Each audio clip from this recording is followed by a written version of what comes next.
I heard, I think, Will Anderson on a podcast, he said, I think it's a testament to our Houston Texans defense that this happened against us, and how exhausted he was running for his life, how tired he was and everything like that. You're a Houston Texans fan. You're on the Houston Ring of Honor. Obviously, you're a hero down there. You guys drafted a guy named C.J. Stroud. He has the greatest rookie season of all time. Now you guys are off and running. Okay, he's a little bummed out. A little bummed out. About Stephon Diggs right now. He's a little bummed out. But the Colts, we're taking a different path right now to our franchise QB that I still very much believe in the future. What was your thoughts when it all took place? And how do you feel about it? What's your It doesn't sound like you believe in. I'm not going to lie. I've watched the show. It doesn't sound like you believe in. I do. I think there's an opportunity. It doesn't sound like it. I'm a fan of the show. Tune in. And I also follow you on the Twittergrams. It doesn't seem like you're a fan. There's opportunity. There's opportunity.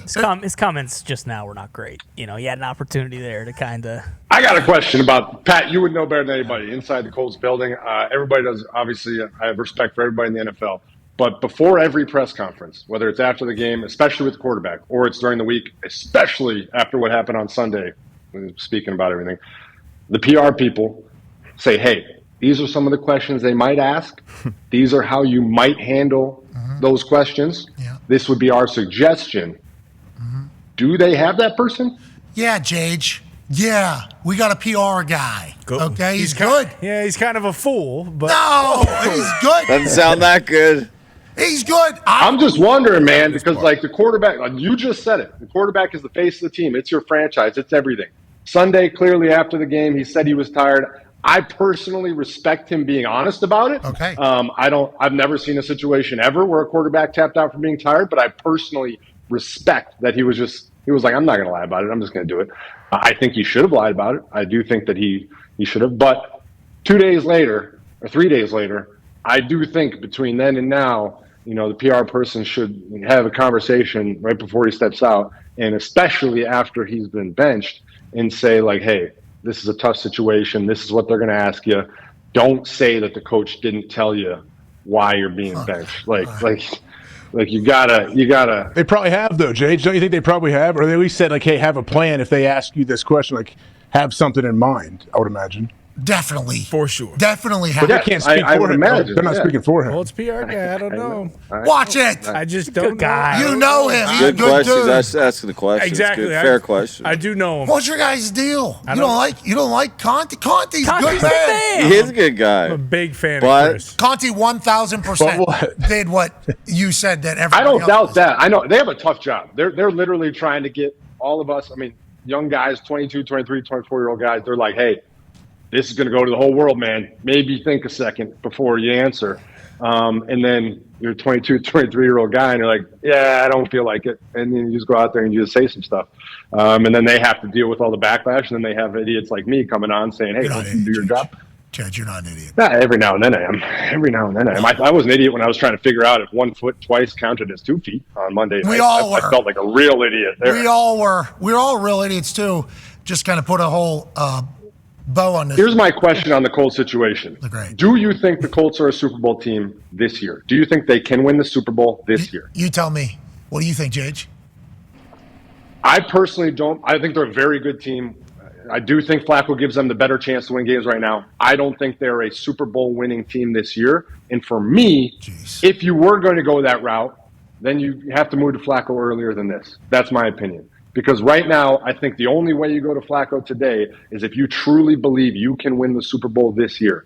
Because otherwise, you have to figure out what you have with Anthony Richardson long term. You have to let him grow. You have to let him develop. There is such an epidemic in the NFL right now of ownership and coaches trying to get a young guy to play at such a high level so early, which, yes, we all want to. We would love if everybody came in and played like C.J. Stroud or Jaden Daniels. It would be incredible.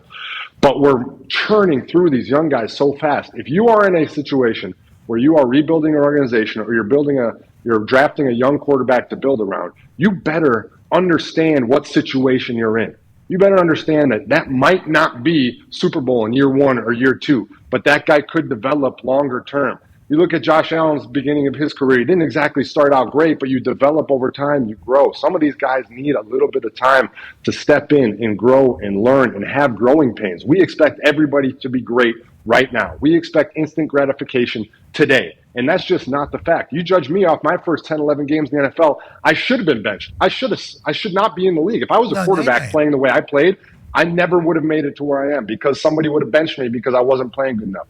But I could get through those growing pains. I could learn. I could understand what it's like at the NFL level, how you have to play these offenses, everything that they do. So it's so hard with everything we're asking these young quarterbacks to do.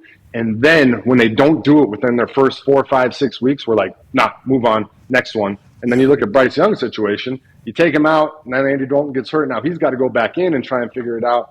It's really, really hard with how much pressure we put on these guys so early, and I get it. Multi-billion-dollar business, you have to. But what happened to growth? What happened to development? What happened to a little bit of accountability as a coaching staff to help this guy grow and become the best version of himself? That's what a coach does. It's not just automatic every time. You're supposed to develop him. That's your job. Yeah.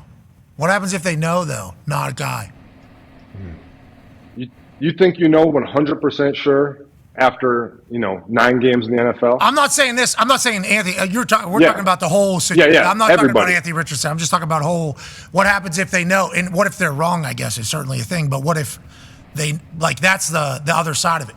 That is. If you truly don't believe that he's your guy, then you move on. Then you literally completely move on, and you don't do this little back and forth thing.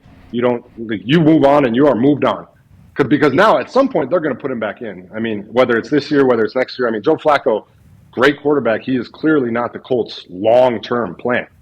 And I would imagine that they're going to give Anthony Richardson another shot at some point. Definitely. But if they truly don't believe he's the answer, then you better move on right now. Like, you better say, hey, we missed, move on. The Brock Purdy, Trey Lance situation is like sitting right here for comparison.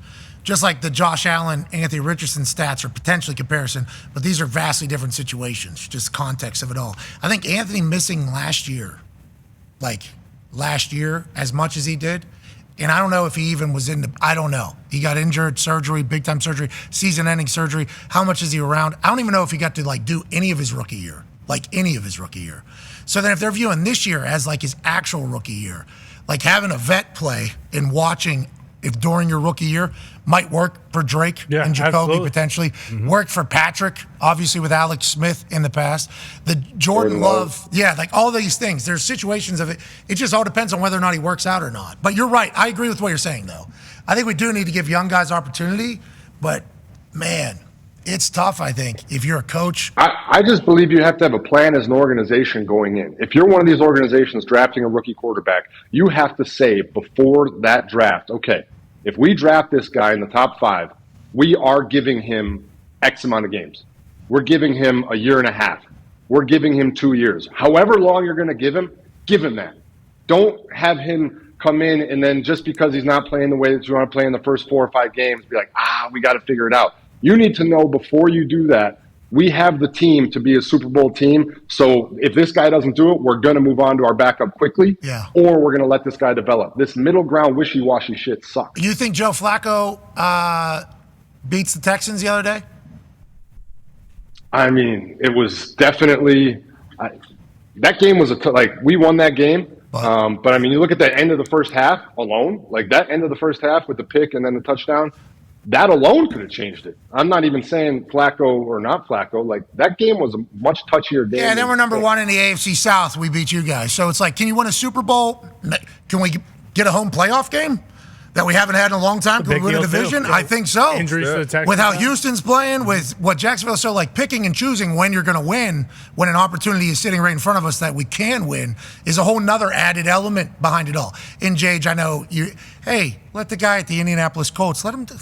What are we doing? Let him play out there. Take your time. Let him go out there. Let him learn this entire. Hey, I don't care anymore. We're 2-0 against you guys. You do whatever you want. All right, okay, all right. Matter me. But it's very different because I think even going into this year, it's this is Anthony Richardson's rookie year.